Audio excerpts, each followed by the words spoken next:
Hi, my name is Chantel Lender. I'm an RN student, and today I'm going to be demonstrating the skill of personal hygiene. The first thing that I'm going to do, I'm going to state the first five, which is wipes, which is wash your hands, identify your patient by at least two means, provide for privacy, explain any procedures or interventions that will be performed, and ensuring the safety of both the patient and the RN, of which I am both today.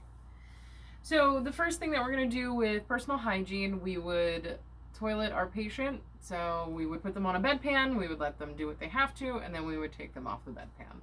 I do not have a bedpan, so I will not simulate that at this time. After the patient is done using the bedpan, we would then get a basin of water for them to wash their hands. So we would give that to them. We would provide soap for them. We would allow them to wash their hands appropriately, taking at least the 20 seconds to clean it, scrubbing the nail beds and all of that fun stuff.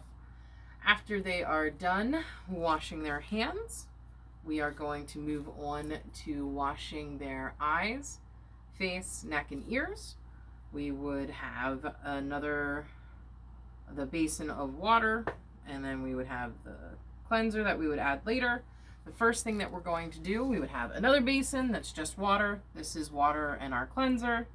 So we would have a washcloth that we would take with water, and we would clean the eyes. The first thing that we're going to do, we're going to go from inner canthus to outer canthus. We would do that. We would make sure that we would clean the rag in between. Cleaning eyes, we would always make sure to use like a new spot of the cloth that hasn't been used before. After we have cleaned the eyes, then we're going to move on to face, neck, and ears. Then we would add the cleanser in, at which point we would get our rag nice and soapy. We would clean their face, and then we would rinse it off with clean, fresh water, and then we would do their neck with the cleanser, and then we would clean it off with fresh water. Then we would do their ears with the cleanser, and then clean it off with fresh water. We would also dry everything down, that way we're not leaving them wet. After we have completed eyes, face, neck, and ears, we're going to move on to oral care.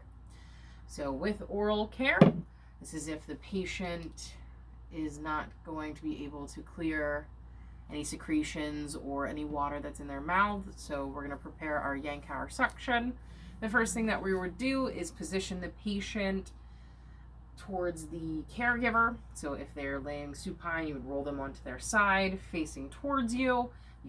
You can extend their shoulders so it's a little more comfortable than laying flat on it. It's whatever is comfortable for the patient, but you want to make sure that they're facing towards you. After that, you're going to have them tilt their head down or head forward so that their chin is close to their chest. The next thing that you're going to do is you're going to prepare your Yankauer suction, which for today we have a bendy straw serving as a Yankauer suction. There is a little hole on the end here, and then it's a hard plastic that goes into the oral cavity. You want to set your Yankauer suction. You can set that between 80 to 120 millimeters of mercury. We want to remember that we're only suctioning our patient for 15 seconds. We don't want to have our finger over that hole whenever we go in, because we only want to start the suction once we have it placed appropriately. And we can do that between the cheek and the teeth, or under the tongue, or wherever there are secretions that need to be cleared. So with our Yankauer prepared and ready in case it is needed, we would move on. We would get our toothbrush and our toothpaste, and we would apply the toothpaste to the toothbrush. Then we would brush the teeth and the gums of the patient. And after we brush the teeth and the gums, we would brush their tongue, everything like that. If they are not able to clear it on their own, we can get an applicator that we've dipped in fresh water and then apply it in the mouth so that you can clear out all the secretions. If you have to use your Yankauer, use your Yankauer. After we have completed the oral and Yankauer suction, we would move on to perineal care. So the way that we are going to perform perineal care is we are going to support the concept of cleaning from clean to dirty. The reason that we are going to do that is because if there's contaminant all over the dirty part and then you brush it into the clean area, well, now you've made everything contaminated and you're just making more work for yourself and potentially exposing your patient to infection, and we don't want to do that. So we're going to be cleaning from clean until into dirty. And with a female patient, If they're laying supine whenever you start, you're going to clean in the inguinal region, the thighs, everything like that. Whenever you move on to the vagina, you're going to do the outer labia, moving into the inner labia. After you have cleaned everything away, you're going to make sure that you're using cleanser. You're going to make sure that you're going from clean until dirty. And then if you have to rotate them so that they're in left lateral recumbent so that you can get to their buttocks, again, clean to dirty, outside and then moving to the inside. After everything is cleaned off, after using the cleanser, then you want to use the clean water, and then after that you can use a towel to pat everything dry. If we are cleaning a male patient, again, we're going to be supporting from clean until dirty, or clean into dirty.